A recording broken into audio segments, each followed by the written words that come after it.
வானொலியில் நீங்கள் கேட்டு மகிழ்ந்த தென்கட்சி கோ சுவாமிநாதன் அவர்களின் இன்று ஒரு தகவல் கதை தொகுப்பினை கேட்கலாம்.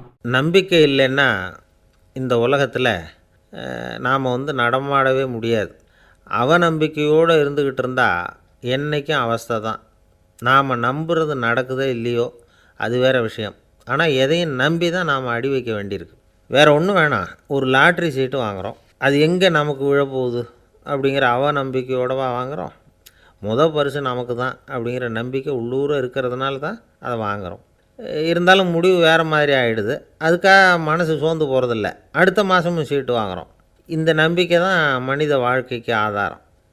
ஒரு கடையில் போய் டீ சாப்பிட்றீங்க. அந்த டீ நல்ல டீ தானா, அதில் விஷம் கலந்துருக்குமா அப்படிங்கிற சந்தேகம் வந்துட்டுதுன்னு வச்சுங்க. அதுக்கப்புறம் அதை எப்படி நீங்கள் சாப்பிட முடியும்? நம்பி தான் சாப்பிட்ணும்.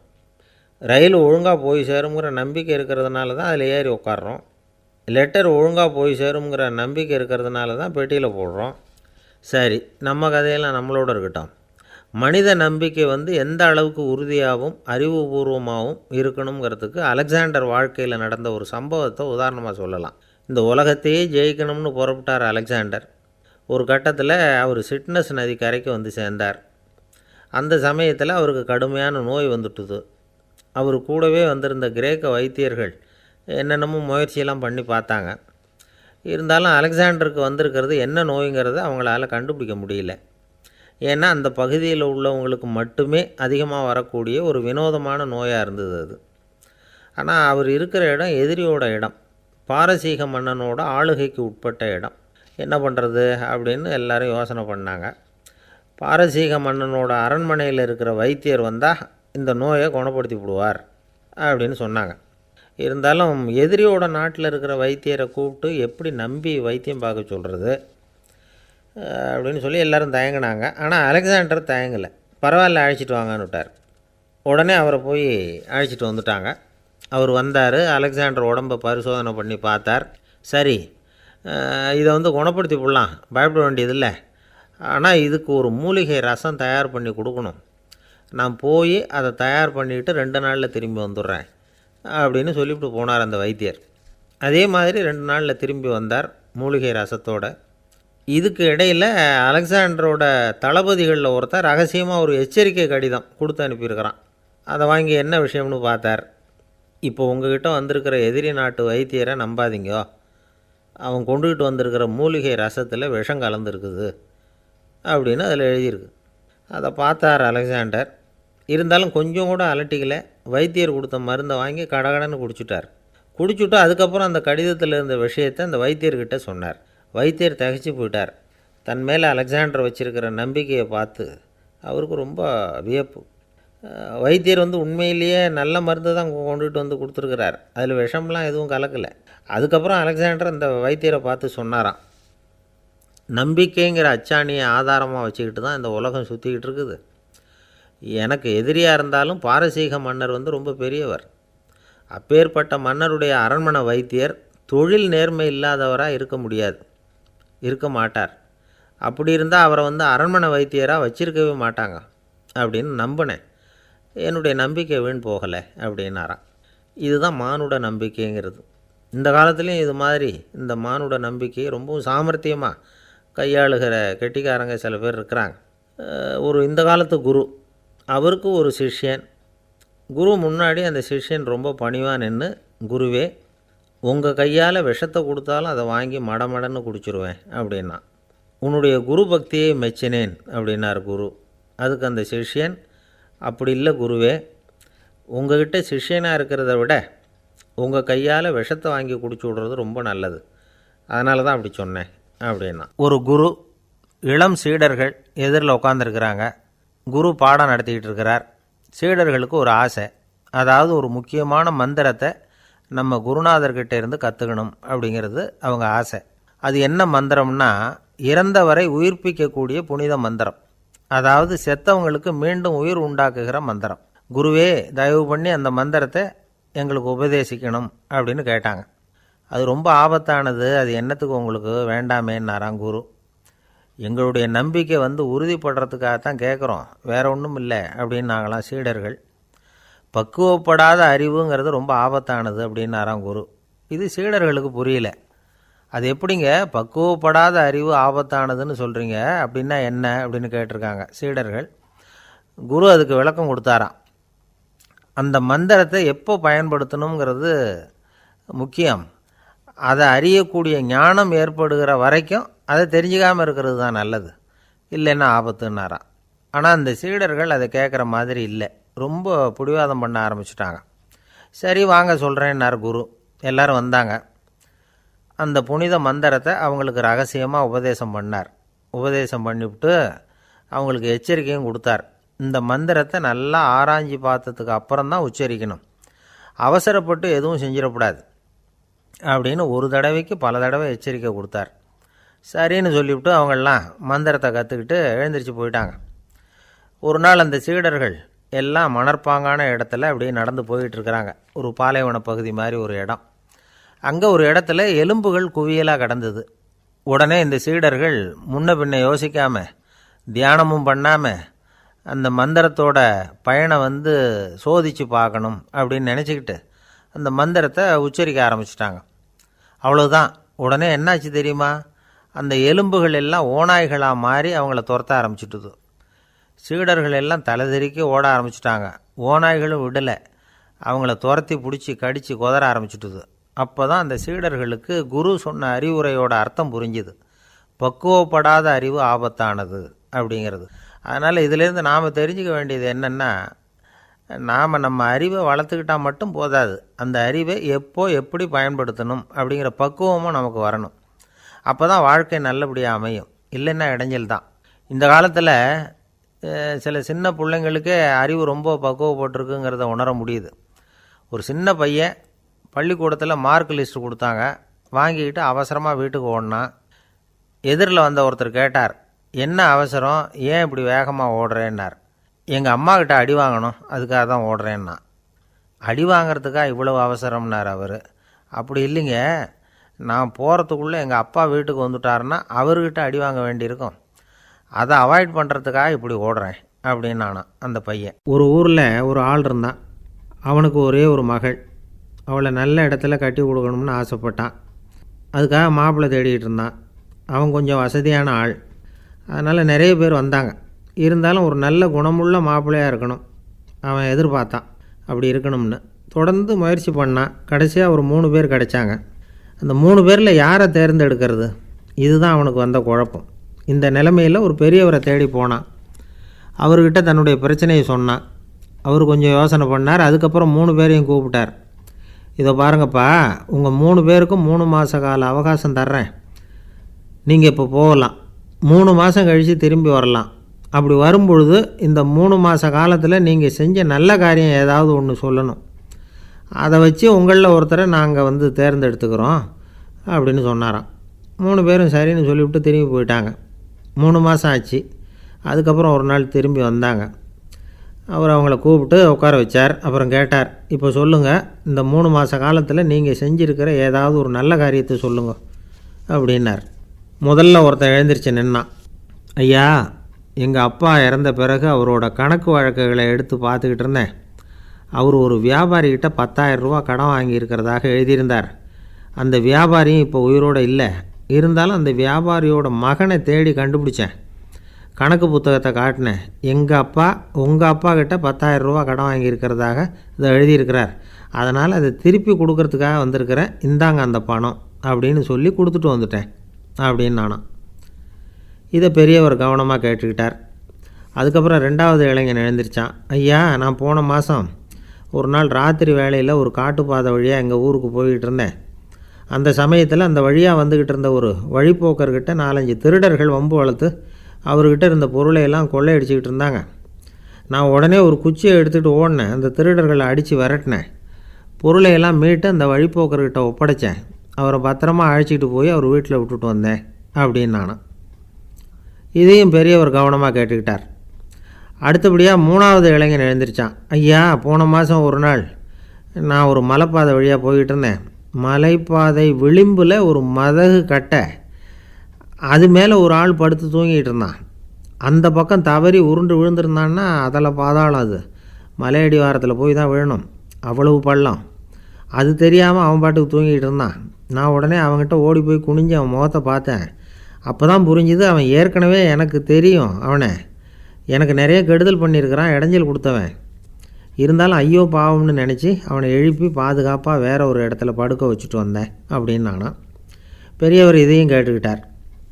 அதுக்கப்புறம் அவங்க 3 பேரையும் பார்த்து, நீங்கள் போகலாம், நாங்கள் யோசித்து முடிவு பண்ணி உங்களுக்கு சொல்லி அனுப்புகிறோம் அப்படின்னாராம். அந்த இளைஞர்கள் புறப்பட்டு போயிட்டாங்க. அதுக்கப்புறம் அந்த பெண்ணோட அப்பாவை பார்த்து சொன்னார், இந்த 3 பேருமே நல்ல பிள்ளைங்க தான், அதில் ஒன்றும் சந்தேகம் இல்லை. இருந்தாலும் இந்த 3 பேர் செஞ்ச செயல்களையும் ஒப்பிட்டு பார்க்க வேண்டியிருக்கு. முதல் இளைஞன் நேர்மைக்கு எடுத்துக்காட்டாக விளங்குறான். இந்த காலத்தில் இது மாதிரி இளைஞர்களை பார்க்குறது ரொம்ப கஷ்டம்தான். இருந்தாலும் அவன் கடமையை தான் செஞ்சான். 2வது இளைஞன் நல்ல வீரன், தைரியசாலி. ஒரு வீரன் எதை செய்யணுமோ அதைத்தான் இவன் செஞ்சான்.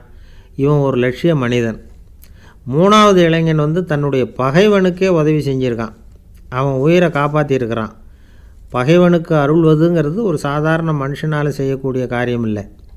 பகையை மறக்கிறதும் பகைவனுக்கு அருள்வதும் தெய்வீக பண்புகள். அதனால் இவனையே உன்னுடைய மகளுக்கு ஏற்ற மாப்பிள்ளையாக தேர்ந்தெடுக்கலாம் அப்படின்னு சொன்னாங்களாம். ஒரு நல்ல நாளில் அவங்களுக்கு திருமணம் நல்ல விதமாக நடந்து முடிஞ்சுதான். இது சுவாமி சின்மயானந்தர் சொல்லியிருக்கிற ஒரு கதை. இதிலேருந்து நாம் புரிந்து கொள்ள வேண்டிய ஒரு கருத்து, நமக்கு கெடுதல் பண்ணவங்களுக்கும் நாம் நல்லது செய்யணும். ஆனால் நடைமுறையில் அப்படி நம்மளால் செய்ய முடியறதில்ல. அதுதான் சிக்கல். நம்மால் ஒருத்தங்கிட்ட கேட்டேன், ஏண்டா உன்னுடைய பகைவன் ஒருத்தன் அது மாதிரி ஒரு மலைப்பாதை மதகு கட்டையில் படுத்திருந்தா உடனே நீ என்ன நினைப்ப அப்படின்னு கேட்டோம். இது ஒரு அருமையான சந்தர்ப்பம்னு நினைப்பேன் அப்படின்னா. எதுக்குன்னு கேட்டோம். அவனை அந்த பக்கமாக உருட்டி கீழே தள்ளுறதுக்கு அப்படின்னா. ஒரு அம்மா, அவங்களுக்கு 35 வயசு இருக்கும். குடும்பத்தில் எந்த கஷ்டமும் இல்லை. இருந்தாலும் காரணம் இல்லாமல் பிள்ளைங்க பேரில் கோவப்படுறது, எரிஞ்சு விடுறது அவங்க வழக்கம். பிள்ளைங்க அழும். உடனே அவங்க மனசும் சங்கடப்படும். இன்னொரு அம்மா, நல்ல வேலையில் இருக்கிறவங்க, வாரத்துக்கு ஒரு தடவையாவது தலைவலி வந்துடும். இவங்களுக்கெல்லாம் உடம்புல எந்த கோளாறும் இல்லை, மனசு மட்டும் சரியாக இருக்காது. தூக்க மாத்திரை கையில் வச்சுருப்பாங்க. 30-35 வயசுடைய பெண்களுக்கு சர்வசாதாரணமாக காணப்படுகிற மனக்கோளாறு இது. இதுக்கு பேர் மனவாட்டம், டிப்ரெஷன், மனமடிவு அப்படின்னு சொல்லலாம். இந்த நோய்க்கு அறிகுறி என்ன தெரியுமா? மனசில் வருத்தமான உணர்வு இருக்கும். அடிக்கடி அழலாம் போல தோணும். முன்னால் எல்லாம் எந்தெந்த செயலில் ஆர்வம் இருந்ததோ அதெல்லாம் குறைஞ்சிரும், அல்லது சுத்தமாகவே ஆர்வம் இல்லாமல் போயிடும். சில பெண்கள் இளம் வயசில் பக்கத்தில் இருக்கிறவங்க கிட்ட கலகலப்பாக பேசுவாங்க, வீட்டை அலங்கரிக்கிறதுல ஆர்வம் இருக்கும். இப்போ அதிலெல்லாம் ஆர்வம் இல்லாமல் போயிடும். எந்த வேலை செஞ்சாலும் சீக்கிரம் களைப்பு அடைஞ்சுடுறது மாதிரி ஆகிடும்.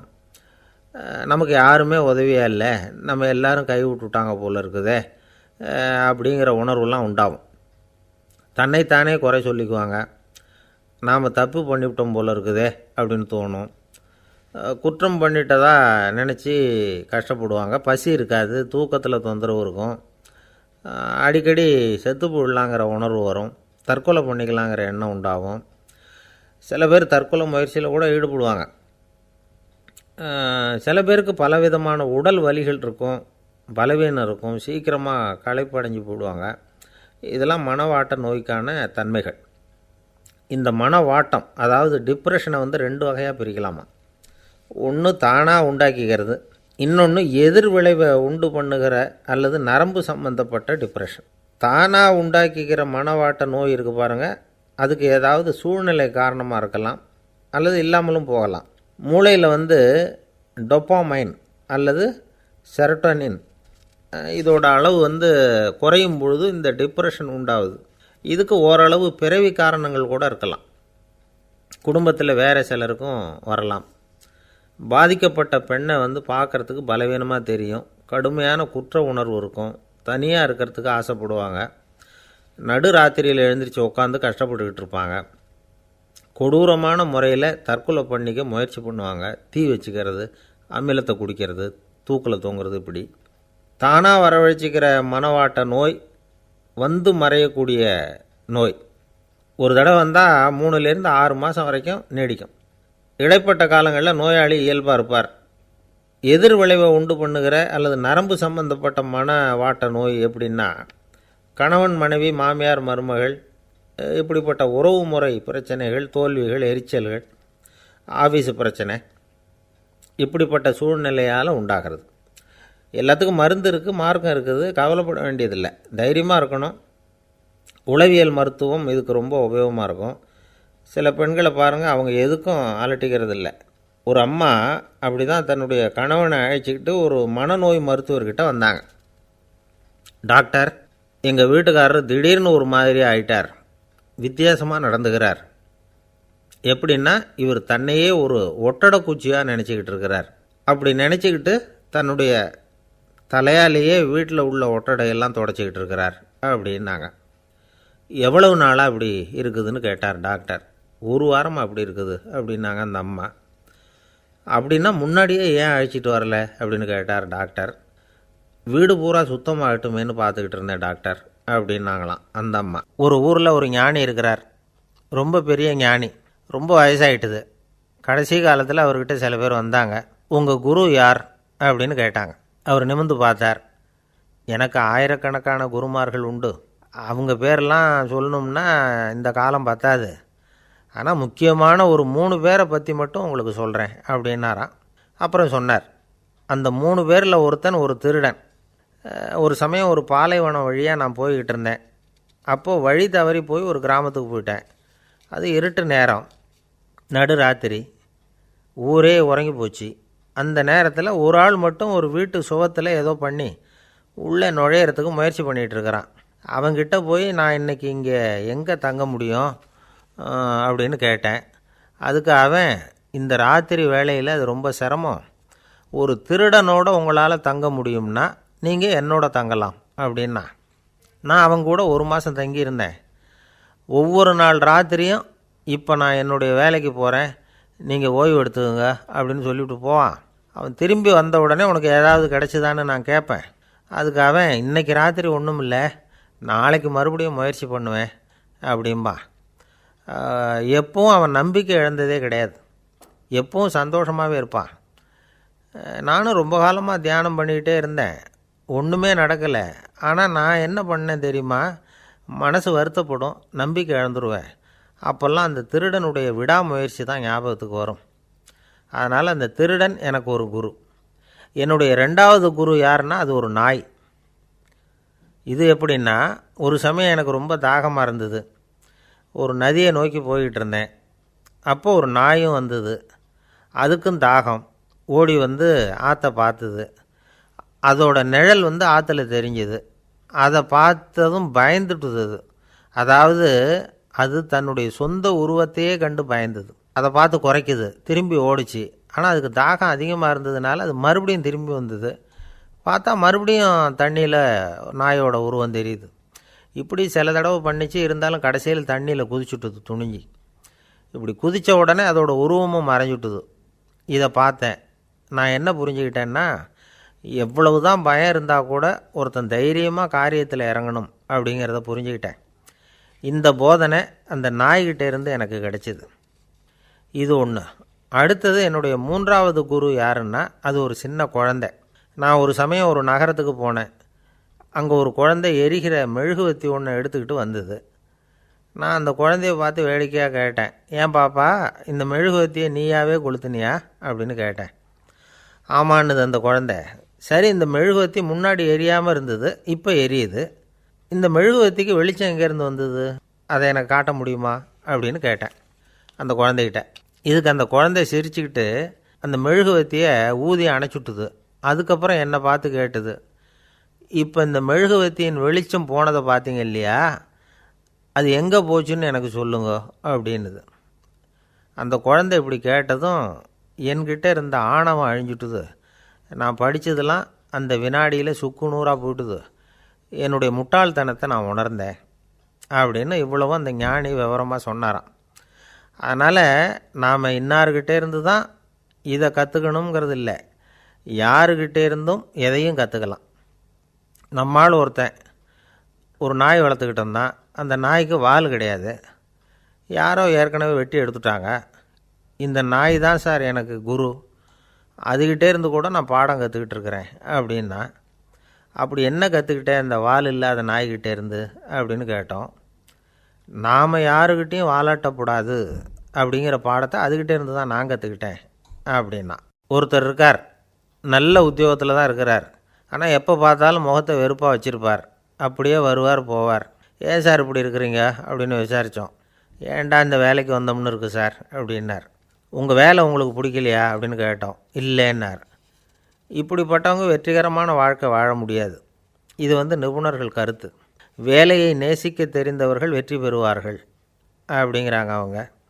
எந்த துறையாக இருந்தாலும் சரி, அந்த துறையில் வெற்றிகரமாக இருக்கிறவங்கள விசாரித்து பாருங்கள். எனக்கு என்னுடைய வேலை ரொம்ப பிடிக்கும் அப்படின்னு சொல்கிறவங்களாக தான் இருப்பாங்க. அப்படி இருந்தால் தான் அது வெற்றிகரமாக இருக்க முடியுது அவங்களால. ஒருத்தனுக்கு பிடித்தமான பொழுதுபோக்கே அவனுடைய தொழிலாக இருந்துட்டுதுன்னா அவனை மாதிரி கொடுத்து வச்சவன் வேறு யாரும் இல்லை அப்படிங்கிறார் பெர்னாட் ஷா. ஒரு தடவை மன்னர் ஹுமாயூன் உயிரை தண்ணீர் முண்டு ஊற்றுகிற தொழிலாளி ஒருத்தர் காப்பாற்றினாராம் அந்த ஹுமாயூன் உயிரை. உடனே மன்னர் கேட்டிருக்கார், உனக்கு என்ன வேணும்னாலும் கேளு தரேன், உயர் பதவி வேணுமா அப்படின்னு கேட்டாராம். மன்னா, மக்களின் தாகம் தீர்க்கக்கூடிய இந்த பணியை விட உயர்ந்தது உண்டா அப்படின்னாராம் அந்த தொழிலாளி. அவரால் அவருடைய வேலையை நேசிக்க முடிஞ்சுது, அதனால் மகிழ்ச்சியாக இருக்க முடிஞ்சுது. நாமெல்லாம் அப்படி இல்லை. வேலை கிடைக்கிற வரைக்கும் கிடைச்சா போதும் அப்படின்னு இருக்கோம். கிடைச்சதுக்கப்புறம் ஏன்டா இந்த வேலைக்கு வந்தோம்னு ரொம்பவும் அழுத்துக்குவோம். சரி, நாம் இருக்கிற இடத்துல நாம் வெற்றிகரமாக இருக்க வழி உண்டா அப்படின்னா உண்டுன்னு சொல்கிறாங்க. அதாவது மன இயல் நிபுணர்கள் இருக்கிறாங்க இல்லையா, அவங்க அதுக்கு முக்கியமாக 6 வழிகள் சொல்கிறாங்க. நீங்கள் ஒரு அலுவலகத்தில் வேலை பார்க்குறவரா அப்படின்னா இதை கேளுங்க. அதாவது உங்கள் மேலதிகாரி எதிர்பார்ப்புக்கு தகுந்த மாதிரி உங்கள் வேலை இருக்குதா? அப்படி இல்லைன்னா முதல்ல உங்கள் வேலையின் தரம் உயரணும். உங்களுக்கு மேலே கீழே வேலை பார்க்குற பணியாளர்கள்கிட்ட நல்ல விதமாக பழகிறீங்களா? அந்த உறவு முறையில் ஏதாவது குறை இருந்தால் அதை கண்டுபிடிச்சி சரி பண்ணுங்கள். நம்பிக்கைக்கு உரியவர் அப்படின்னு நீங்கள் பேர் எடுக்கணும். நீங்கள் எடுக்கிற முடிவு நல்ல முடிவாக தான் இருக்கும் அப்படின்னு அடுத்தவங்க சொல்லணும். உங்கள் தோற்றத்துக்கு முக்கியத்துவம் கொடுங்க. இது மனம் உடல் ரெண்டும் சம்மந்தப்பட்டது. அதனால் மனசையும் ஆரோக்கியமாக வச்சுருக்கணும், உடம்பையும் ஆரோக்கியமாக வச்சுருக்கணும். உங்களுடைய நிர்வாகம் செயல்படுற விதத்தை நல்லா புரிஞ்சு வச்சுக்கணும். உங்களுடைய நிர்வாகம் இப்போ ஒரு காரியம் செய்யுதுன்னு வச்சுங்க, ஏன் அப்படி செய்யுது, எதுக்காக அப்படி செய்யுது, அதனுடைய குறிக்கோள் என்ன, அது நீடிக்கிறதுக்கு காரணம் என்ன, இதையெல்லாம் தெரிஞ்சுக்கணும். சிரிப்புக்கு வஞ்சகம் பண்ணக்கூடாது, நல்லா சிரிக்கணும், அப்போ தான் அது திரும்ப கிடைக்கும். கடந்த கால தோல்வியை பற்றி கவலைப்படக்கூடாது. முதலாளி விருப்பம் தெரிஞ்சு நடந்துக்கிறது நல்லது தான். அதுக்காக காக்கா பிடிக்கணுங்கிற அவசியம் இல்லை. உங்களுக்கு ஒரு பொறுப்பான வேலை கிடைக்குது, உடனே சத்தம் குழப்பம் அப்படின்னு சூழ்நிலையை இறுக்கமாக ஆக்கிடக்கூடாது. எந்த சூழலையும் இயல்பாக கையாளக்கூடியவர் அப்படிங்கிறத காட்டணும். இதெல்லாம் உங்கள் துறையில் நீங்கள் வெற்றி பெற நிபுணர்கள் சொல்கிற யோசனைகள்.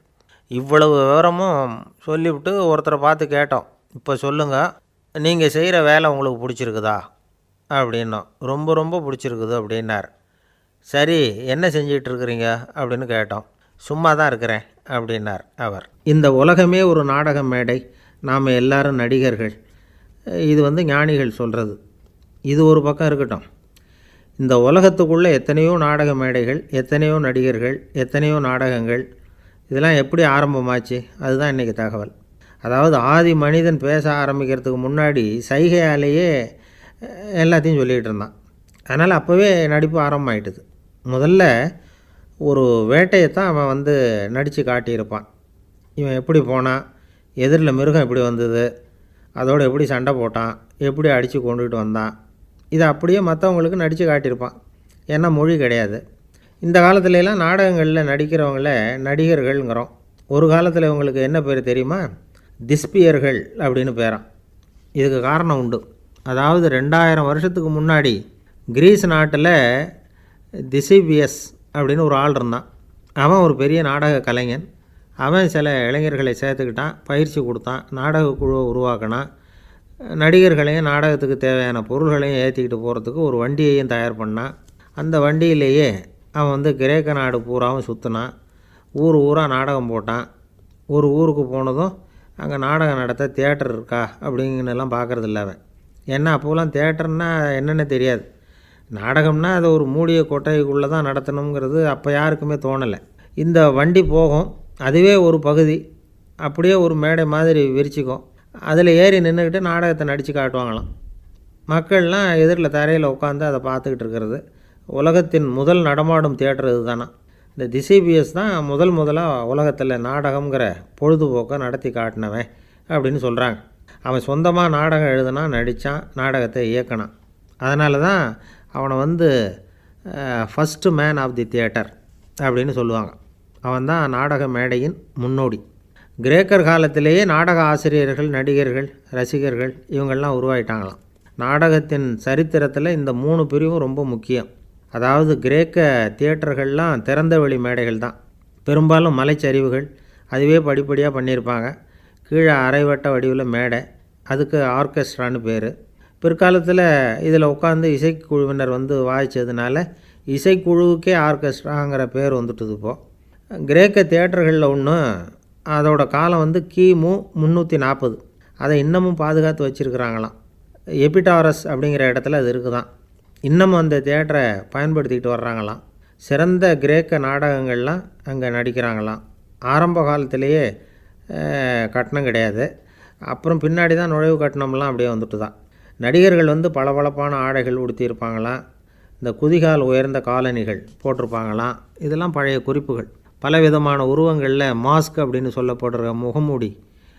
அதனால் ஒரே நடிகர் பல வேடங்களில் நடிக்கிறது உண்டான். ஆரம்பத்தில் பெண் நடிகர்கள் கிடையாது, எல்லாம் ஆண் நடிகர்கள் தான். ரோமானியர்கள் தான் முதல் நிரந்தர நாடக மேடையை கட்டினவங்க. அதுதான் முதல் தியேட்டர். கிமு 1048 காலகட்டத்தில் பாம்பிங்கிற நகரத்தில் அதை கட்டியிருக்கிறாங்களாம். கிரேக்க ரோமானிய தியேட்டர்களின் அடிப்படையிலேயே இந்த இத்தாலிய வடிவ அமைப்பாளர்கள் இந்த குதிரை லாட வடிவில் ஒரு ஆடிட்டோரியத்தை உருவாக்கினாங்களாம். இப்படி அதை பற்றி நிறைய தகவல் இருக்குது. 1576 லண்டனில் இந்த பின்ஸ்பர்ரி, அப்புறம் இந்த பில்ட்ஸில், அப்புறம் ஜேம்ஸ் இப்படிங்கிற ஒரு முயற்சியால் தான் இங்கிலாந்தில் முதல் தியேட்டர் உருவாச்சான். அப்படி ஒருத்தர் இருந்தாராம். உலக நாடக மேடையின் வரலாறு இதுதான். அதாவது இப்போல்லாம் அறிவியல் வளர்ச்சி அதிகமாகிட்டுது. திரைப்படம், தொலைக்காட்சி எல்லாம் வந்தாச்சு. ஒவ்வொரு வீடுமே ஒரு குட்டி தியேட்டர் மாதிரி ஆகிட்டுது. தொலைக்காட்சி முன்னாடி உட்காந்தா எழுந்திருக்கவே மனசு வர்றதில்லை. ஒரு அம்மா ஒரு மனோதத்துவ டாக்டரை தேடிட்டு வந்தாங்களாம் இந்த காலத்தில். டாக்டர், எங்கள் வீட்டுக்காரர் எப்போ பார்த்தாலும் டிவி முன்னாடி உட்காந்துக்கிட்டு அதையே வெறிச்சு பார்த்துக்கிட்டு இருக்கிறார், உத்து பார்த்துக்கிட்டு இருக்கார், எனக்கு சந்தேகமாக இருக்குன்னாங்களாம். இது மனக்கோளாறு இல்லைங்க, ஆர்வக்கோளாறு, அவ்வளவுதான், இதுக்காக பயப்படாதீங்கன்னாரான் டாக்டர். அப்படி இல்லை டாக்டர், டிவி ஓடும் பொழுது நாம் எல்லாம் அதை பார்க்குறோம், சரி, ஆனால் அவர் அப்படி இல்லை, டிவியை நிறுத்தினதுக்கு அப்புறமும் அதையே உத்து பார்த்துக்கிட்டு உட்காந்துருக்கிறார், அதனால தான் சந்தேகப்பட்டு உங்ககிட்ட வந்தேன் அப்படின்னாங்களாம். அந்த ஆள் என்னை கண்ணாப்புண்ணான்னு திட்டிவிட்டான் சார், அதை நினச்சா எனக்கு ரொம்ப வருத்தமாக இருக்குது அப்படின்னு சொல்லி கவலைப்பட்டார் ஒருத்தர்.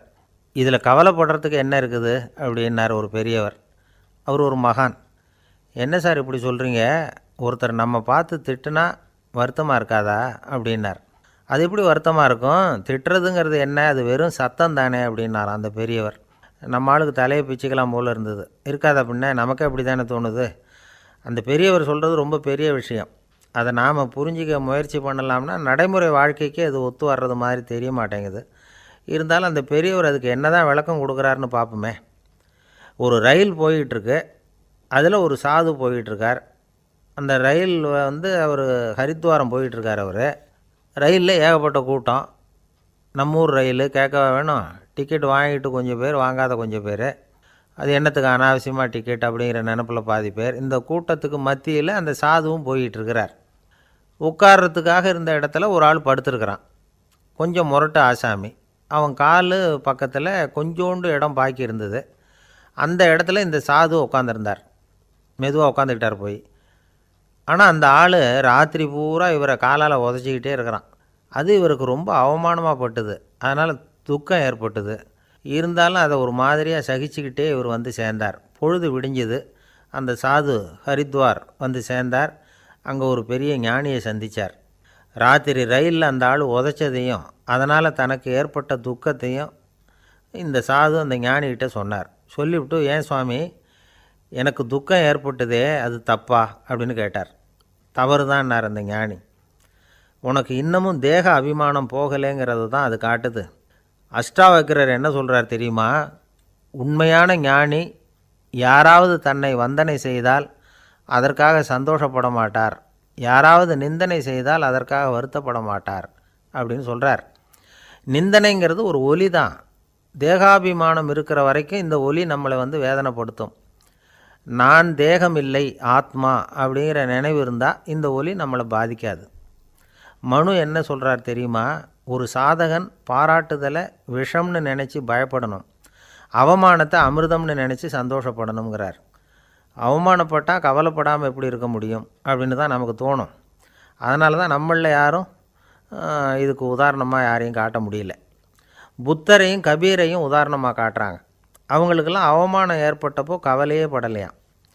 புத்தரை அவமானப்படுத்தணுங்கிறதுக்காக கௌசாம்பி ராணி ஒரு இளம் பெண்ணை கொலை பண்ணி சடலத்தை புத்தர் குடிசைக்கு முன்னாடி போட சொன்னார். போட்டாங்க. புத்தர் தான் அந்த பொண்ணை கெடுத்து கொலை பண்ணிவிட்டார்னு எல்லோரும் நினச்சாங்க. ஆனால் புத்தர் இதை பற்றி கவலையே படலை. அப்புறமா உண்மை தெரிஞ்சதும் புத்தர் புகழ் இன்னும் அதிகமாகிட்டுது. ஒரு பெரிய சபையில் ஒரு மோசமான பொண்ணு நுழைஞ்சி தனக்கும் கபீருக்கும் சம்பந்தம் உண்டுன்னு சொன்னான். கபீர் கவலைப்படலை. அவங்க மாதிரியெல்லாம் நாமளும் இருக்க கற்றுக்கணும். நிந்தனை, அபகீர்த்தி, அவமானம் எல்லாம் ஆண்டவன் கொடுக்குற பிரசாதம்னு நினைக்கணும் அப்படின்னு சொல்கிறார் அந்த ஞானி. இதை கேட்ட இந்த காலத்து ஆசாமி ஒருத்தர், நான் கூட அப்படி தான் சார், யாராவது அவமானப்படுத்தினா கவலைப்பட மாட்டேன். நேற்று கூட ஒருத்தர் என்ன பலார்னு அரைஞ்சுட்டார், நான் கொஞ்சம் கூட கவலைப்படலை, பேசாமல் வந்துட்டேன்னார். ஏன் அப்படி வந்துட்டீங்க அப்படின்னேன். அவர் அரைஞ்சதுலேயும் ஒரு அர்த்தம் இருந்தது, அதனால தான் அப்படி வந்துட்டேன்னார். ஏன் அரைஞ்சார்னு கேட்டேன். 10 வருஷத்துக்கு முன்னாடி 15 ரூபா அவர்கிட்ட கடன் வாங்கினேன், அதை கேட்டு கேட்டு பார்த்துட்டு கடைசியாக தான் அரைஞ்சார் அப்படின்னார். ஆண்டவனுடைய பிரசாதம் இவருக்கு அடிக்கடி கிடைக்கும் போல இருக்கு. ஒருத்தர் மனசில் நிம்மதி இல்லாமல் உட்காந்துருந்தார். என்ன சார் விஷயம் அப்படின்னு விசாரித்தேன். அகலக்கால் வச்சுட்டேன், அதுதான் அவதிப்படுறேன்னார். விவரமாக சொல்லுங்கன்னு. வீடு கட்டணும்னு ஆரம்பித்தேன், வேலை பாதியிலே நிற்கிது, கையில் பணம் இல்லை அப்படின்னார். இது மாதிரி ஆசாமிகள் பல பேரை நீங்கள் பார்த்துருக்கலாம். இவங்கெல்லாம் சுலபமாக மன அழுத்தத்துக்கு ஆளாயிடுறாங்க. மன உளைச்சல், அதாவது ஸ்ட்ரெஸ் அப்படின்னு சொல்கிறோமே, அதுக்கு அடிப்படையான சில காரணங்கள் உண்டு. அதாவது மிகையாக திட்டமிடுதல் அப்படிங்கிறதும் ஒரு முக்கியமான காரணம். நடைமுறை சாத்தியம் என்னங்கிறத மனசில் வச்சுக்கிட்டு எந்த திட்டத்தையும் தீட்டணும், அப்போ தான் அது சரியாக வரும்.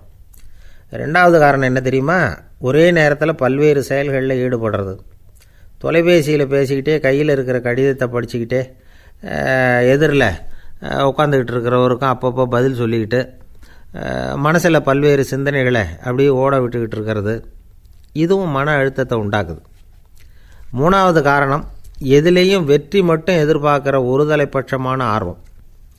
நாம் தொட்டதெல்லாம் வெற்றியாகவே முடியணும் அப்படின்னு எதிர்பார்க்குறவங்க ஏதாவது ஒன்றில் தோல்வியை கண்டால் தோண்டு போயிடுறாங்க. எப்படியும் முடியலாம்ங்கிற எண்ணம் ஏற்கனவே நமக்குள்ளே இருந்துட்டுதுன்னா அந்த அவஸ்தை வராது. அதனால் அதுவும் நம்ம வளர்த்து கொள்ள வேண்டிய ஒரு குணம். மன உளைச்சல் ஏற்படுறதுக்கு இன்னொரு காரணம், எதையும் வேகமாக செஞ்சுடணும் அப்படிங்கிற துடிப்பு. அந்த துடிப்பே மனசை அழுத்த ஆரம்பிச்சிடும். எந்த ஒரு காரியத்திலையும் தாமதமோ இடையூறோ ஏற்பட்டால் அதை பொறுத்துக்கிற மனப்போக்கம் வேணும். அது இல்லாதவங்க அழுத்தத்துக்கு ஆளாயிடுறாங்க. சில பேர் வேலைன்னு எந்த நேரம் பார்த்தாலும் வேலையே கதின்னு கிடப்பாங்க. பொழுதுபோக்குக்கோ உடற்பயிற்சிக்கோ குடும்பத்தில் உள்ளவங்க அல்லது நண்பர்கள் கூட கலந்துரையாடவோ கொஞ்சம் கூட நேரம் ஒதுக்க மாட்டாங்க. இந்த சுபாவம் மன அழுத்தத்தை உண்டு பண்ணும். இதையெல்லாம் புரிஞ்சுக்கிட்டு அதிலிருந்து விடுபடுறது எப்படின்னு யோசிக்கணும். வல்லுநர்கள் இது தொடர்பாக சில யோசனைகளை சொல்லி வச்சுருக்கிறாங்க. அது என்னென்னா, வாழ்க்கைங்கிறது பிரச்சனைகளால் பின்னப்பட்ட ஒன்று, அது எப்போவுமே முடிவடையாத ஒரு தொடர்கதை அப்படிங்கிறத முதல்ல நாம் புரிஞ்சுக்கணும். ஒரே நேரத்தில் ஒரு காரியத்தில் மட்டுமே நாம் கவனம் செலுத்தணும். அடுத்தவங்க காரியத்தில் தலையிடக்கூடாது. எதையும் பேச ஆரம்பிக்கிறதுக்கு முன்னாடி நம்மை நாமே கேட்டுக்க வேண்டிய கேள்வி 2. 1, நான் சொல்ல போகிறது ரொம்ப முக்கியமானதா? 2வது, நான் சொல்கிறத அவங்க கேட்குறதுக்கு ஆசைப்படுறாங்களா? நான் பேசுகிறதுக்கு அது சரியான நேரம் தானா? இதை யோசித்து பார்த்ததுக்கப்புறம் எதையும் பேச ஆரம்பிக்கணும். முடிஞ்ச அளவுக்கு வளைந்து போகிற சுபாவத்தை வளர்த்துக்கணும். நம்ம நேரம் விலை மதிப்பு இல்லாதது, அதை வீணாக்கக்கூடாது. சிரிக்க தெரியலனாலும் பரவாயில்ல, முகத்தில் கொஞ்சம் புன்முறுவலாவது காட்டணும். இதெல்லாம் ரொம்ப முக்கியம். அடுத்தவங்க ஏதாவது செஞ்சால் உடனே நன்றி சொல்ல மறக்கக்கூடாது. தினமும் கொஞ்சம் நேரத்தை தனிமையில் செலவு பண்ணணும். மன உளைச்சலிருந்து விடுபடுறதுக்கு 3 முக்கிய வழிகள் சொல்கிறாங்க. அதை சுருக்கமாக ரெட் அப்படின்னு சொல்கிறாங்க. ஆர்இடி ஆங்கில எழுத்தில். அந்த முதல் எழுத்து ஆர், அது என்னென்னா ரிலாக்ஸேஷன், அதாவது இடை ஓய்வு. ரெண்டாவது இ வந்து எக்ஸர்சைஸ், உடற்பயிற்சி. மூணாவது டயட், திட்டமிட்ட உணவு முறை. அதனால் தியானம், மூச்சு பயிற்சி இதெல்லாம் வந்து இந்த இடை ஓய்வுக்கு வழிகள். எந்த வேலையையும் தொடர்ந்து செய்யக்கூடாது, எல்லார்கிட்டையும் கலகலப்பாக பழகணும். மாதத்துக்கு ஒரு நாளாவது குடும்பத்தோடு வெளியில் போயிட்டு வரணும். சுலபமான உடற்பயிற்சிகளை செய்யலாம். உடற்பயிற்சிங்கிறது நமக்காக நாம் செய்கிற ஒரு நீண்டகால முதலீடு அப்படின்னு சொல்லுவாங்க. அதாவது லாங் டேர்ம் இன்வெஸ்ட்மெண்ட்டாக. அளவோடு சாப்பிட்ணும், மெதுவாக சாப்பிட்ணும். இதெல்லாம் கொஞ்சம் மனசில் வச்சுக்கிட்டு நடந்துக்கிட்டால் மகிழ்ச்சியாக வாழலாம். சில பேர் சாப்பாட்டு விஷயத்தில் ரொம்ப அக்கறை எடுத்துக்கிறது உண்டு. ஒரு குண்டு ஆசாமி சாப்பிட உக்காந்தார். முதல்ல ஒரு மாத்திரை சாப்பிட்டார். எதுக்குன்னு கேட்டோம். பசி எடுக்கிறதுக்குன்னார். சாப்பிட்டு முடித்தார். பிறகு மறுபடியும் ஒரு மாத்திரை சாப்பிட்டார். இது எதுக்குன்னு கேட்டோம். சாப்பிட்டது ஜீரணமாகறதுக்கு அப்படின்னார். இயேசுநாதர்கிட்ட ஒருத்தர் வந்து கேட்டாராம், இயேசுவே என்னை எவ்வளவு நேசிக்கிறீர்கள் அப்படின்னு. அவர் தன்னுடைய இரு கைகளையும் அகல விரித்து இவ்வளவு என்று சொல்லி சிலுவையில் உயிர் நீத்தார் அப்படின்னு சொல்லுவாங்க. அதாவது அந்த நேசிப்புக்கு எல்லை கிடையாது, அதே போல் மன்னிப்புக்கும் எல்லை கிடையாது. இது இயேசுநாதர் சொல்லி கொடுத்த ஒரு பாடம். இயேசுனுடைய சீடர்களில் ஒருத்தன் பீட்டர், அவன் ஒரு நாள் இயேசுநாதர்கிட்ட கேட்டிருக்கான், இயேசுவே நான் வந்து என்னுடைய தம்பிக்கிட்ட அடிக்கடி சண்டை போட்டுக்கிட்டு இருக்கிறேன், என்னுடைய சகோதரன் கூட. அவனை நான் எத்தனை தடவை மன்னிக்கிறது? ஏற்கனவே 7 தடவை அவனை மன்னிச்சுட்டேன் அப்படின்னு சொல்லியிருக்கிறான். அப்போது இயேசு சொன்னாராம், மன்னிக்கிறதுக்கு எத்தனை தடவைங்கிற கணக்கெல்லாம் கிடையாது. எத்தனை தடவை உன்னுடைய சகோதரன் உன்னை கோபப்படுத்துகிறானோ அத்தனை தடவை நீ மன்னிக்கிறதுக்கும் தயாராக இருக்கணும், அதுதான் அப்படின்னு சொன்னாராம். அப்போ இவனுக்கு ஒன்றும் புரியல. இது என்ன, அவன் தப்பு பண்ணிக்கிட்டே இருப்பான், நாம் மன்னிச்சுக்கிட்டே இருக்கிறதா அப்படிங்கிறது மாதிரி குழப்பமாக இருந்திருக்கிறான். அப்போது இயேசுநாதர் தன்னுடைய சீடன் பீட்டர்கிட்ட ஒரு கதை சொன்னாராம். அந்த கதை இன்றைக்கு நாம் வந்து எல்லாரும் சிந்தித்து பார்க்க வேண்டிய ஒரு கதை. அதாவது மன்னிப்பை விரும்புகிறவர்கள் மன்னிக்கவும் தயாராக இருக்க வேண்டும் அப்படிங்கிறது தான் அந்த கதையினுடைய தத்துவம். அந்த இயேசுநாதர் சொன்ன கதை என்னென்னா, ஒரு மன்னர் இருந்தார். அவர் ஒரு நாள் அரண்மனையில் உட்காந்து கணக்கு வழக்குகள்லாம் பார்த்துக்கிட்டு இருந்தார். நம்ம அரண்மனையிலேருந்து யார் யார் அரசாங்க கடன் வாங்கியிருக்கிறாங்க, யார் யார் திருப்பி செலுத்தியிருக்கிறாங்க அப்படிங்கிற விவரத்தையெல்லாம் பார்த்துக்கிட்டு இருந்தார். அப்போ தான் புரிஞ்சுது, அந்த அரண்மனையில் வேலை செய்கிற ஒருத்தனே அரசாங்க கடன் ஒரு வாங்கியிருக்கிறான். எவ்வளவு? 10,000 பொற்காசுகள் வாங்கியிருக்கான் கடன். இந்த 10,000 பொற்காசுகளை திருப்பி செலுத்தலை அரசாங்கத்துக்கு. இது மன்னர் கவனத்துக்கு வந்தது. உடனே நம்ம அரண்மனையில் இருக்கிறவனே அரசு கடன் வாங்கி திருப்பி செலுத்தாமல் இருக்கான், அவனை கூப்பிட்டு வாங்கன்னு சொல்லி கூப்பிட்டுட்டு வந்தாங்களாம். விசாரிச்சிருக்கிறாங்க, என்னப்பா நீ எவ்வளோ ஒன்று? ஆமாங்க 10,000 பொற்காசுகள் வாங்கியிருக்கிறேன், இன்னும் திருப்பி கட்டலைன்றிருக்கான். உடனே அவர் மன்னர் சொல்லியிருக்கிறார், நம்ம சட்டத்திட்டப்படி நீ உடனே பணத்தை திருப்பி கட்டிடு. அப்படி உன்னால் கட்ட முடியலன்னா உன்னுடைய வீடு வாசல் சொத்து சுகம் எல்லாத்தையும் விற்று அந்த பணத்தை அரசு கருவூலத்தில் சேர்த்துக்கிறதுக்கு நானே ஏற்பாடு பண்ணிடுறேன் அப்படின்னு அந்த மன்னர் சொன்னாராம். இவன் அப்படியே அதிர்ச்சி ஆகிட்டான். அப்படியே பொத்துன்னு காலில் விழுந்தானா, மன்னா என்னை மன்னிச்சுங்க, என்னால் முடியல, எனக்கு மன்னிப்பு கொடுங்க அப்படின்ட்டுருக்கான். உடனே அவர் எழுந்திரிச்சு, சரி நீ மன்னிப்பு கேட்டுவிட்ட, அதனால் உன்னை மன்னிக்கிறேன், நீ பணம் கட்ட வேண்டாம் அப்படின்னு சொல்லி அந்த மன்னர் அவனை விட்டுட்டாராம். பணத்தையும் தள்ளுபடி போட்டார், நீ திருப்பி கட்ட வேண்டான்னு. இவனுக்கு ரொம்ப மகிழ்ச்சி. அதனால் ரொம்ப உல்லாசமாக வந்துக்கிட்டு இருக்கிறான். தெருவில் வந்துக்கிட்டு இருக்கிறப்ப இவங்கிட்ட கடன் வாங்கின ஒருத்தன் எதுக்கு வந்துக்கிட்டு இருக்கான். அவன் இவங்கிட்ட ஒரு 100 பொற்காசுகள் கடன் வாங்கியிருக்கான். அவன் வந்தான், இவன் போய் அவன் சாட்டையாக பிடிச்சிக்கிட்டான், நீ எப்படா என் கடனை திருப்பி கொடுக்க போகிறேன்னு. அவன் இப்போ முடியல, கொஞ்சம் பொறுத்துக்கா, அப்புறம் தரேன் இருக்கான். அதெல்லாம் முடியாது, நீ கொடுத்து தான் ஆகணும் அப்படின்னு இவன் புடிவமாக சொல்கிறான். இப்போ நிலைமையை பாருங்கள், இவன் ஏற்கனவே 10,000 பொற்காசுகள் அரசாங்கத்தில் கடன் வாங்கினா அதுக்கு மன்னிச்சு விட்டுட்டார் இவனை. ஆனால் இவன் இன்னொருத்தனை மன்னிக்கிறதுக்கு தயாராக இல்லை. இவங்கிட்ட கடன் வாங்கின இன்னொருத்தன் 10 பொற்காசுகள், அவனை மன்னிக்க தயாராக இல்லை. அவனை கொண்டு போய் நீதிமன்றத்தில் கொண்டு போய் நிறுத்தி தண்டனை வாங்கி கொடுத்துட்டான். நீதிபதி என்ன சொன்னார், அந்த இவன் வாங்கின பொற்காசுகளை திருப்பி கட்டுற வரைக்கும் ஜெயிலில் இருக்கணுங்கிறது தீர்ப்பு. ஆனால் உடனே அரசர் காதில் வந்து விழுந்தது. சொல்லிட்டாங்க, உங்ககிட்ட மன்னிப்பு வாங்கிட்டு போனானே ஒருத்தன், அவன் இன்னொருத்தனை மன்னிக்கிறதுக்கு தயாராக இல்லை, அவனை கொண்டு போய் ஜெயிலில் அடைச்சிட்டான் அப்படின்னு. உடனே மன்னர் பார்த்தார், இவனை மறுபடியும் கூப்பிட்டு வர சொன்னார். இதை பாருப்பா, நான் உன்னை மன்னிச்சு விட்டேன், ஆனால் நீ இன்னொருத்தனை மன்னிக்கிறதுக்கு தயாராக இல்லை. அதனால் என்னுடைய தீர்ப்பையும் மாற்றுறேன், நீயும் அரசு கடன் தீர்ற வரைக்கும் ஜெயிலில் தான் இருக்கணும் அப்படின்னு சொல்லி ஜெயிலுக்கு அனுப்பிச்சிட்டாராம். இப்படி ஒரு கதையை இயேசுநாதர் தன்னுடைய சீடருக்கு சொன்னதாக ஒரு வரலாறு. அது என்ன, அதிலேருந்து நாம் புரிந்து கொள்ள வேண்டியதுன்னா, நாம் மன்னிக்கப்படணும்னு நாம் விரும்புகிறோம்னா நாம் இன்னொருத்தரை மன்னிக்கிறதுக்கு தயாராக இருக்கணும்.